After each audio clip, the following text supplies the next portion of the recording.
For a couple of years, the Los Angeles Lakers seemed to be on the precipice of something incredible, but they were never quite able to reach that mountaintop. Ever since their 2020 NBA championship, things just had not been the same in Los Angeles. You still had an incredible duo in LeBron James and Anthony Davis, but everything around that, everything surrounding that, from the circumstances to the roster itself, had inhibited LA from winning yet another championship and adding a fifth one to LeBron's legacy. And for a couple of years, they could reach the playoffs. They could reach the Western Conference Finals even, but they could never quite get over the hump. And with that position of kind of being stuck in the middle, there was head coaching turnover. There was roster turnover. Guys like D'Angelo Russell, Darvin Ham, Russell Westbrook were scapegoated and perceived as the problem in Los Angeles. But the question that I would like to raise today is, what if there wasn't necessarily a problem in LA, but they just needed a solution? Here's what I mean by that. Whether it was through injuries, whether it was through disappointing performances from guys that they had put a lot of trust in, no matter what the case was, the Lakers would try to reconfigure the equation and try to foil it out and see what is the problem here and what can we do. What changes can we make to make this equation correct? But in constantly shifting around variables of the equation, they did not yet consider adding another variable. No matter what the Lakers tried to do, they tried to send Russell Westbrook out, send D'Angelo Russell out, send Darvin Ham out. No matter what happened, the result ended up being the same for the Lakers. They just couldn't quite reach that championship again. But then they decided to shake up the very foundation, the very core of the team, when in perhaps the biggest move that we have ever seen in the history of the NBA, they traded away Anthony Davis for Luka Doncic. Never before had two All-NBA players been traded for each other mid-season. But the Lakers made a very, very bold decision, and to this point, it seemed to work out quite well for Los Angeles, and now there are true talks for them to be in title contention.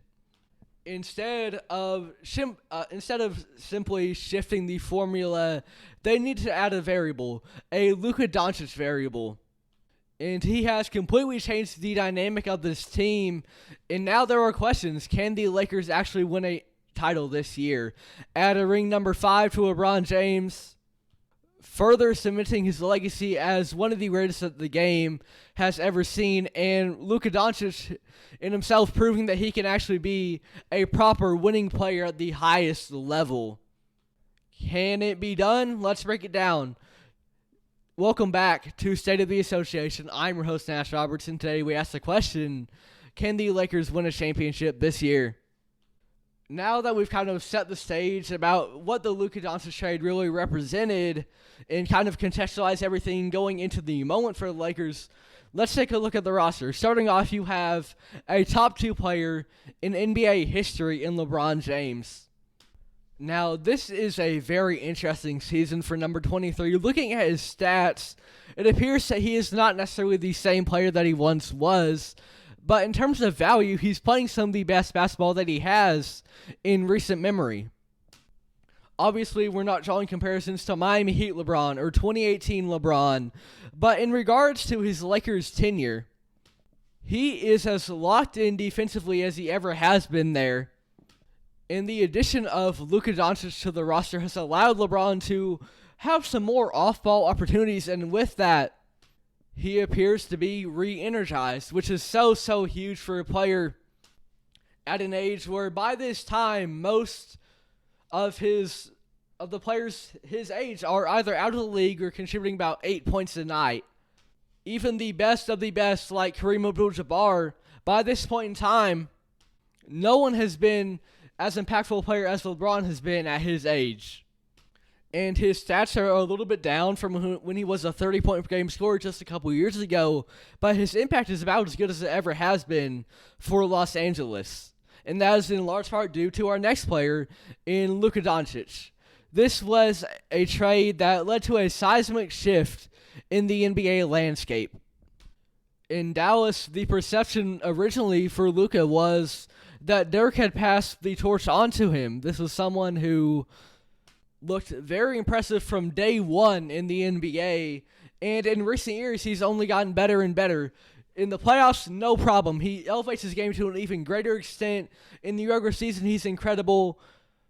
On the offensive end of the court, at least, there are hardly any questions to be had about Luka Doncic. And coming into LA, there were a little bit of question marks about his fit next to LeBron James.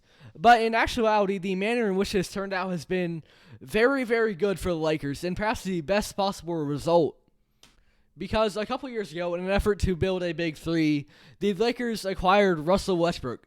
And this is someone who ended up being quite a bad fit with the Lakers, and especially alongside LeBron, as another ball-dominant player who, much like most of the Lakers roster at the time, struggled to shoot the ball. So, in bringing in Luka Doncic, there was mostly excitement, but there were a little bit of question marks about their play styles being a little bit contradictory between Luka and LeBron, but it has turned out to be very much complementary. When they're both on the court, they play very well alongside each other, and LeBron getting up there in age, having a little bit more of an off-ball role, just a little bit, and allowing Luka to do some more of the heavy lifting there, has really rejuvenated him. And then for Luka Doncic, he is still doing what he is most comfortable with. He is still an incredible offensive player, the offensive centerpiece of this team, the keystone of this offensive unit. And for the most part in Dallas, the biggest question mark surrounding Luka was not his offensive capabilities, what he brought to the table on offense, but instead what he was doing for you on defense, or lack thereof.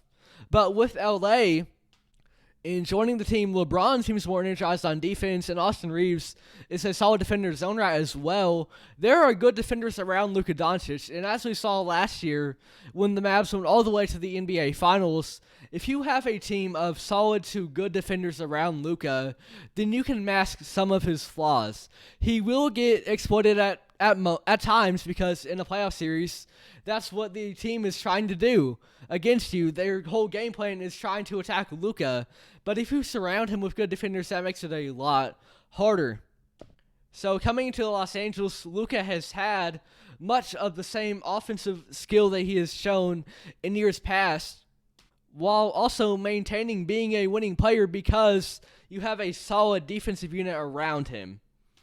And then you get to an emerging star for this team in Austin Reaves, who year after year has continually gotten better, and now he's a 20-point-per-game scorer.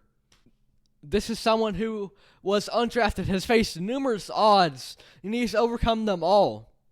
The rise of Austin Reaves has been incredible, and playing alongside LeBron and Luka Doncic, those two draw so much defensive attention, and that allows Austin Reaves to be able to get to his spots and do what Austin Reaves does best.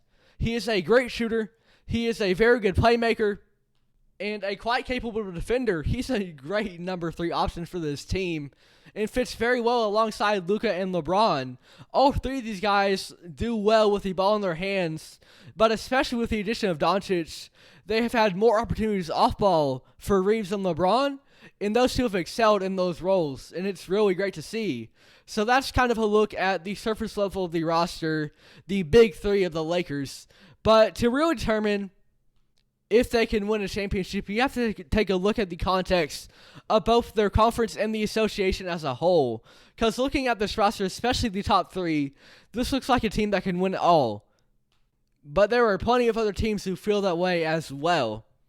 There are really 3 teams who have stood head and shoulders above the rest this regular season. That is the Oklahoma City Thunder, the Cleveland Cavaliers, and the Boston Celtics. The Oklahoma City Thunder truly had one of the most impressive regular seasons that we've ever seen in terms of record. The Cleveland Cavaliers have had multiple 15-plus winning streaks. And the Boston Celtics are coming off an NBA championship led by a star duo in a top 10 player in the league and about a top 25 player in the league in Jaylen Brown and Jason Tatum. Those are some juggernauts. And looking at the rest of the Western Conference, one team that has really been a hurdle that the Lakers have had to overcome is the Denver Nuggets. These two teams have had a couple playoff series in the past, and those series ended in 4 games and then in 5 games. But in the midst of these games, they were all really close for the most part.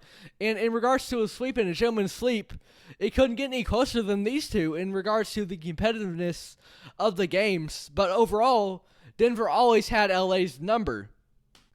However, with the addition of Luka Doncic, Denver doesn't necessarily have a great answer for him, especially with the loss of someone like Kentavious Caldwell-Pope as an incredible perimeter defender. LA looks more ready to beat Denver than they ever have in the LeBron era. But you take a look at the Thunder in Boston and Cleveland, and it's going to be a very, very tough task for them to overcome and become NBA champions. However, I do believe that it is possible.